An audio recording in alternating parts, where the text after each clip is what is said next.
He lay perfectly still beneath the sterile lights, the rhythmic beep of monitors counting time like a metronome for secrets, his chest rising and falling with practiced precision as if sleep itself had signed a contract with him, and in many ways it had, because Alexander Hale, self-made billionaire, ruthless investor, man whose name bent markets, had chosen this bed, this silence, this deception, after a failed assassination disguised as a car accident taught him a lesson money could not buy. Trust reveals itself only when power disappears, so he closed his eyes and became a rumor, a coma patient whispered about by doctors and dismissed by enemies, until the world shrank to the soft shuffle of shoes and the gentle hands of the night nurse who spoke to him as if he were listening, as if he were human rather than a headline, her name Mara, a single mother with tired eyes and a voice that carried warmth like a candle through fog, and every night she told him small truths, about her son, who loved the stars but hated math, about bills stacked like dominoes waiting to fall, about how kindness felt expensive in a world that rewarded cruelty, and Alexander listened, every word etching cracks into the armor he had worn his entire life, because no one had spoken to him without wanting something since he was a boy sleeping in his mother's laundromat office, and now this woman with nothing treated him like everything, adjusting his pillow, moisturizing his hands so they wouldn't crack,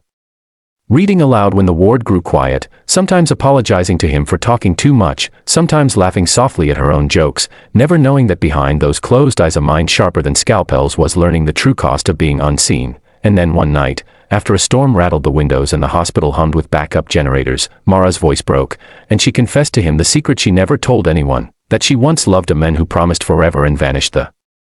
moment life demanded sacrifice, leaving her pregnant and afraid, and that she had learned to survive by expecting nothing, yet somehow she still talked to him, still believed that maybe, just maybe, he could hear her, and Alexander felt something tear open inside his chest more violently than any wound, because in all his wealth he had never been trusted with someone's pain like this, never been given a heart to hold without signing papers, and when she whispered, "If you can hear me, I hope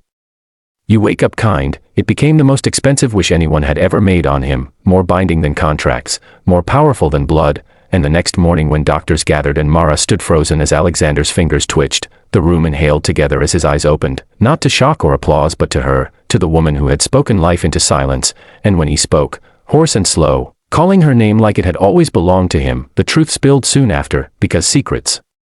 rot when exposed to light, and Alexander admitted everything, the pretense, the fear, the test, expecting anger, disgust, rejection, but Mara only listened, tears streaking her cheeks not from betrayal but relief, because she had never been foolish, only brave, and over the weeks that followed, as tabloids erupted and enemies retreated, Alexander refused to return to the men he had been, funneling millions into the hospital, into scholarships for nurses, into childcare for single parents, into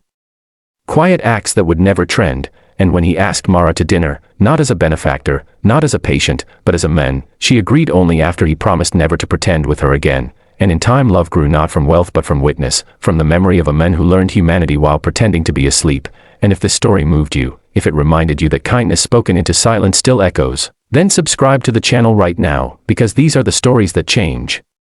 how we see the world, and you won't want to miss the next one.